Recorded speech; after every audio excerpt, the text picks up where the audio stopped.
All right, y'all, welcome to the inaugural episode of Upstate Tables. This is Gabriel Clevenger here. So this is the first one.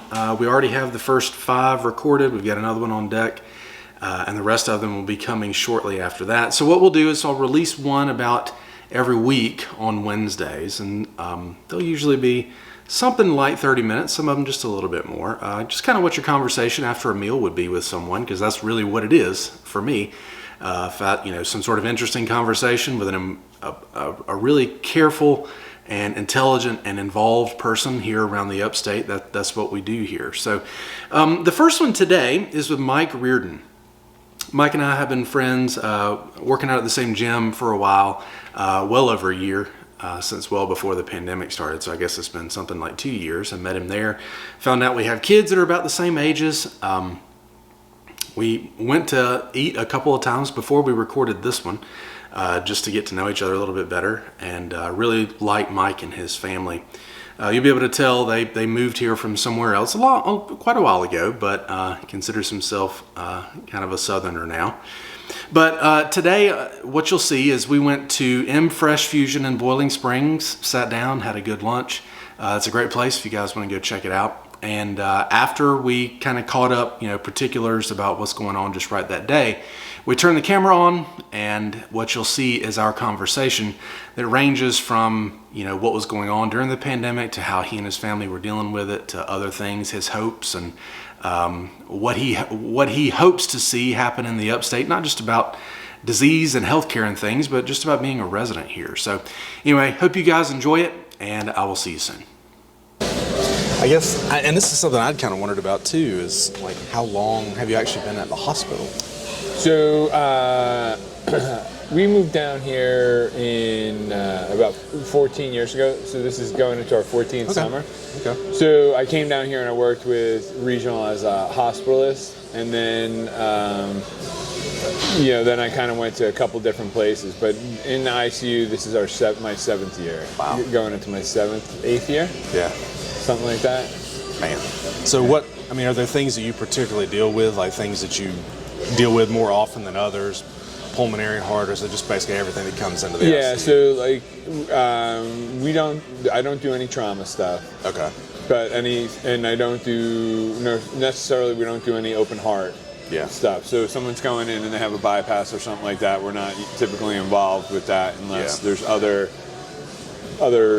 modalities kind of going on. Otherwise, anything else that could get you sick, that would make you sick enough to get you into ICU. So, yeah, every system. Man. Yeah, we deal with everything else. So something like what happened the last year and a half. That's all. It just funneled all up to. That's all. Funneled all to where you were. We had gotten so busy at times that some of the surgical intensivists would take some of the patients as well. Yeah. But yeah, that was all us. We did all that. So, before we get to jumping and talking about COVID, I guess, because I imagine that'll take up, that'll sort of suck all the air out once we start talking about it. But I'm trying to remember what you told me last time. Like, you guys moved down here because you knew some folks, you had family down here? Yeah, my family. My brother was down here, and then my folks had kind of moved up here. We were pregnant with my second son, and we wanted to be closer to family, and her folks were in Maine, and my folks were in Florida, and we weren't going to Maine, so, my brother said, come down to South Carolina, and we're like, there's no way we're coming to South Carolina. And then we kind of came down for a visit and fell in love real quick. So that's what brought us. What was that? What about South Carolina? Because I grew up here, so I guess it's just sort of part of the landscape. But for somebody coming from outside, what was it like? Their Southern hospitality, money goes a lot further. Yeah. The weather, you're outside 10 months of the year. Yeah. You know what? You're playing and doing stuff outside 10 months of the year. So, we're an hour from the mountains, a couple hours from the beach, so it had it all. Yeah. It was, my folks were in Florida. They're here now, but it was kind of, summer all year round, or at least 2 seasons. Yeah. At least 2 seasons. Further up north you go, you experience fewer, even less of one of them. Yeah. So it just has been a perfect fit. Yeah. So. Man. Yeah. So, just sort of open-ended reflections on what it's been like to work in an intensive care unit and to have been there, for years before, but now, so I guess you have actually some time to compare it to and whatever, but working there during coronavirus and they're just sort of, like, as you look back on it now over the last year and a half, what are the first things that pop to your mind? Tragedy. Just not. I don't know if what could have been done different. Came and spread like wildfire. I think now we're starting to learn a little bit more on maybe trying to treat people a little bit better, but in the beginning, nobody knew how to do anything, and anybody who said they did is not right because, but it was tragic for everybody involved, for families losing people, for the healthcare workers that were taking care of people, and then for the patients. You cry, cried every day, but you cry because you're losing patients, but you cry for the families who can't be there with them. I remember I got really sick in, I guess, February. It's been almost a year and a half now. It was, they were talking about it, and it was, obviously it's a respiratory disease by and large, but I didn't have any respiratory stuff. So I went to my doctor, they did the flu test, came back negative for the flu, but I'm sicker than I've been in 10 years, And so he's looking at me like, this is weird, it came back negative on the flu, but they didn't even have anything to test me for it at the time.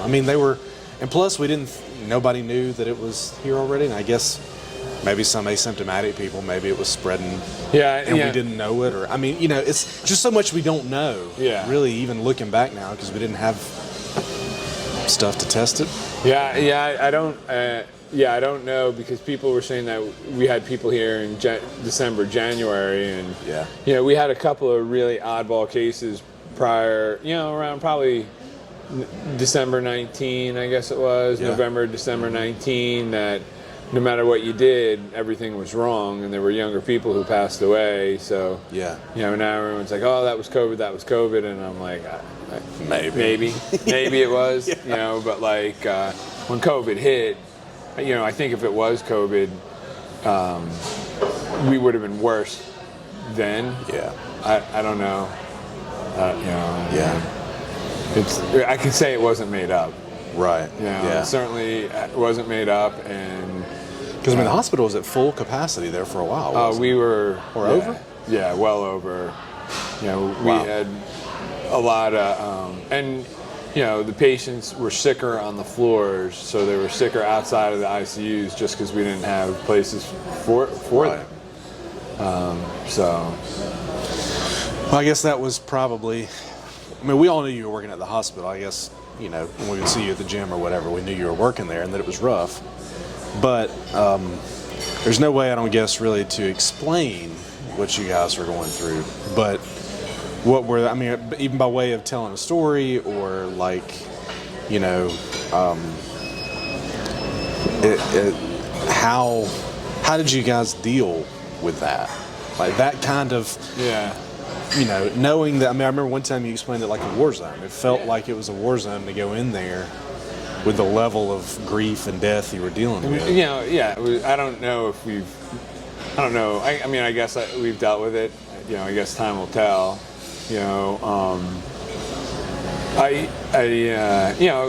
I'd been doing this for 17 years and I've never experienced anything like that. I never cry. Like, you cry once in a while, but I'm leaving every day crying. Or, I worked a lot of nights, so get off and, my wife would see me in the, before I even come inside, having a couple of beers, and just I just got to try and get to sleep before I go back, the next day. So, probably, absolutely going to the gym, trying to stay active and do that. And then, once you go through the garage door, you try not to think about it. And, so my wife and kids would be like, how was your day or your night? And you're just like, I hope to never ever experience anything like that again. And because you don't get into this to lose. Like, nobody gets into healthcare to try and not make somebody better, and you work really hard at that. And, healthcare is not a perfect science. Like, we don't even have, we do a pretty good job of what we know how to do. And this was something that we didn't know how to treat, and we thought we knew how we were doing. And no matter what you did, it just didn't seem like it was good enough or fast enough or So, I mean, were most of the, I don't know, it's hard to say most. Did it feel like there were more people than usual that would come to you guys that were just basically already incapacitated or ventilated or? Yeah, by the time they came to the ICU, that patient wasn't going to survive. Wow. And so now hindsight, I guess you could say, 2020 or whatever, but we still don't know. Should we had intubated these patients earlier? Should we had tried something else on the floor beforehand? But it was, and I don't know the exact number, so don't quote me on this at all. But so say we had 10 patients that came to the ICU that we intubated, 9.5 of them would die. Wow. But it would probably be more. It was probably a higher percentage of patients that died. And one of the guys that I work with had done a bunch of statistical work and looking at everybody else, other hospitals, same size and same type of severity, and our numbers were good. And so I can't imagine that if our numbers were good and we were losing as many patients as we were losing, that it was worse somewhere else. Is it different? And I don't know, I don't really have anywhere to qualify this, but is it better or worse to be able to go into a room and to actually kind of be able to interact with that person? Do you, not that you ever feel like you're not dealing with a human, but that, I don't even know how to frame this right. Any way I frame it ends up sounding wrong. I don't have this written down. It just kind of came up. But if you're dealing with people, you can talk to them, you can kind of hear their desires, and even them sharing their fears and their griefs is a moment of connection, at least, even with you busy as you are. But were most of the people who came in incapacitated to the point where they were unresponsive? No. Or did they get a... So maybe we'll say 50-50. And that's not going to be the right number also. Yeah. And that made it harder. Yeah. It was easier if patients were unresponsive and intubated to begin with. Okay. The other patient, you could tell that they were struggling and they were hurting and they weren't oxygenating, but they were awake and alert and oriented. And, you say that this is your chances of surviving if we do this. Yeah. If we don't do this, there's no way you're going to survive. And then they would say, well, can I talk to my family? Yeah. Which, again, was extraordinarily complicated because people couldn't actually come up there to talk to them. Yeah, so they couldn't be there, and you knew they were talking to them for the last time. Man. And that would, it just sucks. Yeah. So, and then the families not being able to be there and having the conversations with the families was just I couldn't imagine a family member, not being able to be there. And, there was not one time, maybe one or two times out of how many ever there were. That people were really difficult to deal with. Completely understandable. Have no reason why they wouldn't be. Yeah. You know what I mean? I'm surprised more people weren't. Yeah. And, so it's tough. Man. Well, you talked about coming home and trying to just sort of leave it when you come in the garage door, You and Laura were really kind of double whammied on this because you were at the hospital and she was teaching in a school. Yeah. Middle schoolers, right? Elementary. Elementary, yeah. Yeah, elementary. So, how did you have different or similar ways of coping, or was there ever a point where? Well, obviously you communicated this with your wife, but was there what kind of balance did you strike? How'd you guys do that? You just figure it out. Yeah. Just kind of figured it out. I mean, like Laura and the kids were perfect. They knew that, when I was I worked mostly nights, it seemed like this year. So, they could tell if it was, it was more bad than good. So, they were great. Like, because the kids were home and they're older and it sucked that they missed whatever year that they were in that year. They're all in different years. But they did great, and they, it was good to come home to them. I mean, in the beginning, like, we didn't know what it was. We didn't know what it was like. So before you would come in the door, you would like strip everything off and then run through the house. Yeah, and go shower. For a while, they were telling us to like. I remember we were like, when I'd go to the grocery store and bring stuff in, I'd put it in a certain place, and then we'd sanitize and unpack it, and then sanitize that stuff. Yeah. And, it was just didn't exactly know, what, who really knew what they were talking about, and what to do. I mean, but you hate to assume that these people don't. It was just a weird, challenging of assumptions, I guess. Yeah. All along the way. Yeah. With extraordinarily high stakes. Right. Yeah. I mean, there was and there still is a huge price for failure on it. And I think I can talk. Become a little bit more lax as I guess we've been around it for so long. Yeah. Know what precautions to take now and what to do. So, man. Well, are there any stories that stick out? Like, now, obviously, we're not going to talk names or any identifying information, but like if there were one or two things that just stick out at you over the last year or two. Too many times to count is bringing somebody from whatever floor they were, bringing them to the ICU, and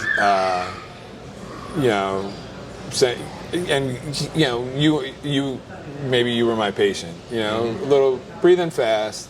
But other than that, you're still doing okay. And I'm saying to somebody from their 50s to really, if somebody was in their 70s, we were not that. This is going to sound really bad, and I don't mean. We were saying that the survival rate is extremely, extremely poor. So I mean, it was. And but like having that conversation with those patients, realizing that and encouraging them to speak with their family and be frank with them and let them, you can't not be honest with that person, and you can't not be honest with their family, but you can't trying so hard to skate on like paper thin ice because you want to let them know that this is going to be the last time they talk with one another.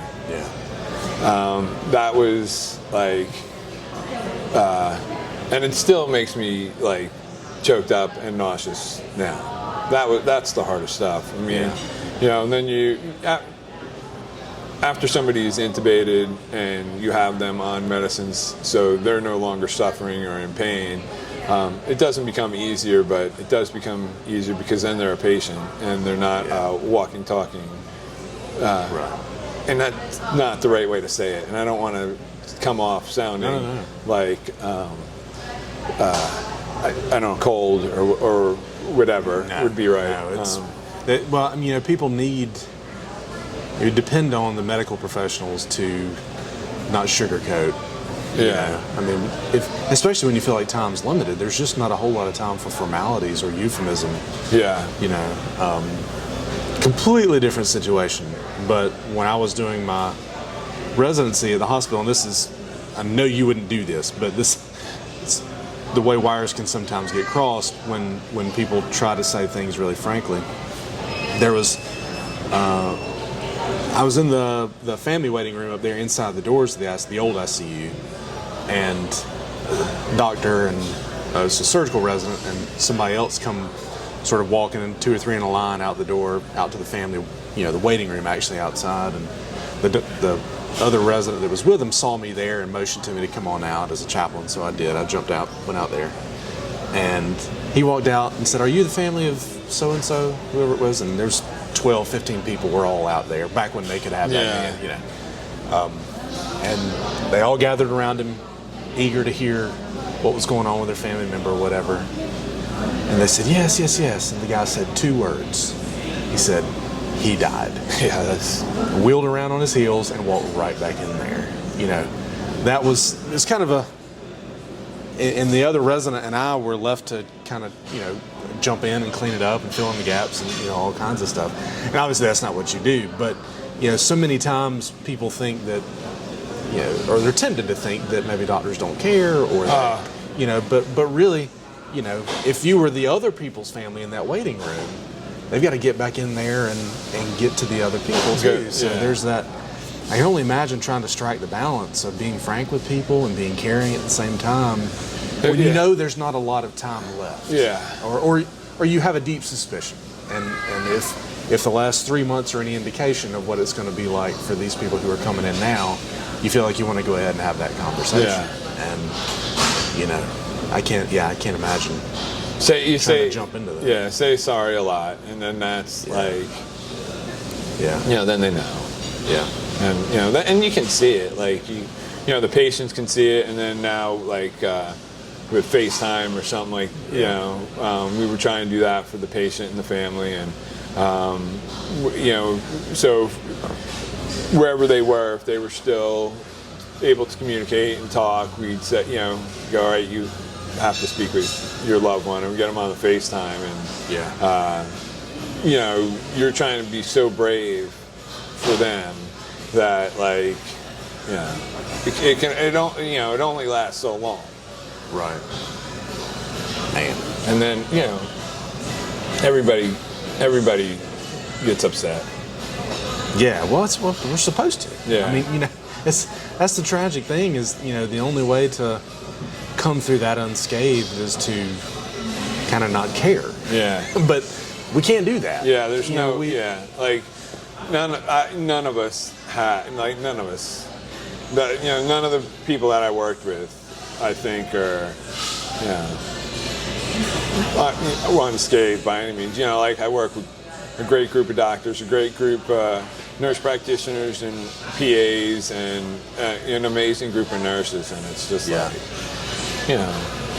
we all, we're in the ICU, so we all make rude jokes at the wrong times, but and that's just kind of how we deal with some of the stuff that we have to deal with all the time. But this year was a lot of nurses, anybody, were realizing that life's short, so they're going to do other stuff now, which I get it. As soon as I win the lottery, I'm done. Well, how was it? I know it was for you at work, for your wife and kids, with the uncertainty of school and Laura having to transition all of a sudden being an online teacher exclusively, and everything. They were so. She was. Well, Laura and the kids were my strength. That's the rock. Yeah. Man, sometimes it's hard to give it words, and I think we're probably going to be reflecting really for years to come on everything, even as just further consequences just fall out of just things that follow from what we've all experienced over the last getting close to a year and a half now. Laura was great. She did awesome with school and keeping the kids. When I had days off, we had to work. We had to work a lot of extra. We had a lot of extra stuff we had to do. So we were busy at the hospital. So, she and the kids are old enough that they are able to kind of be productive members of the family instead of. You're not having to change diapers. Right, and stuff exactly. Anymore. I joke about them being consumers all the time, but they are. They're great. I know I'm biased, but they piss me off sometimes. Well, you're like we are. You have a high schooler, a middle schooler at the time, and Bailey's a little bit older than us, our youngest. Yeah, so she's going. You had them all through the at different age groups, going through different things at different times, and we were all. I remember that it kind of feels like that 2 years was compressed into one with a weird break in the middle, kind of. Because that school year provides so much structure for everybody going through everything that we do, and then to lose about the last half of one, and around here schools went back to pretty much normal a lot earlier than many other places, but the first half of the year still felt odd for middle school and up. But Laura, I mean, they went back after the first few weeks. They were pretty much 5 days with everybody. So they were back in by Thanksgiving. I think everybody. Well, maybe but I know definitely by the New Year everybody was back full time. But I think the boys were kind of going every other day or whatever the schedule was. They were. Y'all were on the opposite days what we were. Because the last name, but. And then Bailey and Laura were. Yeah, they were back at school pretty much. So they did like some weird alternation the first 3-4 weeks, but then they were pretty much everybody all in there. Yeah, because I guess last year spring is when everything shut down, and then the summer they weren't sure, and Well, something that I'm trying to ask everybody that I talk to is, from your perspective. In light of all this, I know it's based on where you work and who you know, and your assumptions, but kind of where do you see Spartanburg, the Upstate, the pieces that you interact with and where you go, like where do you see it headed? Like and it's valuable for you to have come from somewhere else and moved down here. Maybe you can, do you see things happening that you feel like are, progressing somewhere, or like if you had to forecast 5 years from now, what would you think things will be like here? I think it's going to be way too busy, probably. The way, I think with the amount that they're building here in Boiling Springs, it's crazy. And so I guess that's good and bad. People are coming from wherever or starting their families down here, and that's going to be great. We've talked very little, not that I have any input into any major concerns at the hospital or stuff, but I think as the population grows down here, we're going to grow out of where we're able to handle. So we're going to need, we already don't have enough primary care docs and the whole 9 yards, but, we were at max. With the pandemic, we were certainly at max, and that's not, as our population continues to grow, we're going to be at max like that probably all the time. I imagine that's something a lot of people are going to bump up against. I mean, schools, hospitals, all the places that deal with groups, large groups of people, sort of in some sort of standardized function. We're absolutely going to need, I assume, I say absolutely, like I'm not a statistician or any of that type of stuff, but I would assume that our hospital is not going to be big enough. What does it make a difference, like with the addition of Mary Black and those rooms? Yeah, there's definitely rooms, and I think the people who are making those decisions kind of have to figure out. I guess I'm sure they have a way to check it, but I would think that would be something that they need to look at. It's kind of, I think unfortunately we've lost a lot of a great deal of, I don't know. It seems like we lost a great deal of older population, so it may take a little bit for that to build back up again, possibly. And that might be a really naive way of me to look at it. And the only reason I'm saying that is just because our patients now seem younger. Right. Seem younger than what we would have had, 2 years ago, maybe. Wow. So I don't know. Maybe I'm kind of talking in circles. Maybe there's time to get where we need to get. Yeah. I think you're true. That is true. I think anybody who lives here would say, "Wow, it's growing really fast." So fast. So crazy. And where I'm not buying or selling houses, but from people I've talked to, the house is on the market for less than a day, and it's getting sold, and which is great for that person. And great for realtors. Yeah. Absolutely. But and right down the road from me, they're building, 7 trillion homes or some ridiculous number, right, like that. It's something. Yeah, it's a big number. Yeah. So, where are all those people going to go to school, and how are the roads going to deal? I mean, I think it could be a good thing, but I thought it was I think downtown Spartanburg seems like it's starting to get picked up with new restaurants and new places to go and hang out, and I think that's all awesome and fabulous, but I don't want where I am to get that busy. Right. So that's selfish. Not outside That's my selfish. driveway. I know that's incredibly selfish, but... Well, we know roads and all sorts of stuff come with that, and those don't get fixed in a couple of days. Right, that's exactly. Carve out a few months and redirect traffic and all sorts of stuff. And I feel like maybe they're just finishing some of the construction on 85 that they started 5 years ago. But I've lived here most of my life, and there's always construction on 85, so that's something. But all right, well, anything, just sort of reflections on living here that you wanted to talk about that we haven't talked about yet? Like I said, being from up north, there's something to be said for Southern hospitality and the people that, like yourself, who've been here forever. We love it. We're not going to go anywhere. Even if we win the lottery, we'll just move out a little bit further to buy our own big piece of land. Just remember your good old friend Gabe. Exactly. If you win the lottery, remember how close we are. Yeah, I mean, we love the area. Love the people. Yeah. I mean, it's home. It's great, and I don't know, and not to get political or whatever, but we can figure it out to get along and wear a mask, not wear a mask, whatever. Yeah. Well, in terms of that, it was. I don't remember there being, and I was really kind of the designated one for my family that would go out in the middle of all this. I was wanting to go to the store. I was wanting to go to the restaurant to pick up if we had takeout or something to call it in or whatever. I myself never really saw people getting all worked up and angry. I imagine in a stressful place already, like the hospital, you might have seen more of it. About wearing masks? About masks, or I guess that was probably the main one. Was requirement for masks and things such as that. So, there's a couple of friends that we have that I love dearly that would moan and groan about wearing masks, and we had no flu this year.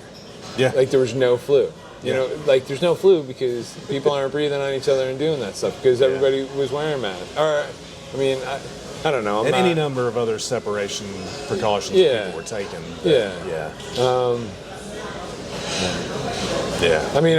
Nobody really moaned and groaned at the I guess they figure if they're going to the hospital, that's... not that I saw, anyway. But... Wow. Well, that is, we've figured it out. Looking back on it now, it's... I'm sure it probably felt a little less certain or more complicated then than it does now. But, looking back on it, somehow we've figured out how to get along, at least. I think so. Well, people who believe different things about where it came from or what was the best way to do about it or whatever. That's a win for the Upstate. I totally too. The people that I dealt with all year long with their tragedies and losses were amazing. Amazing. So I think it shows how good people here are. All right, man. Well, I do appreciate it. Yeah, dude. Thank you very much. I appreciate you asking me to do this with you. No worries. It was neat.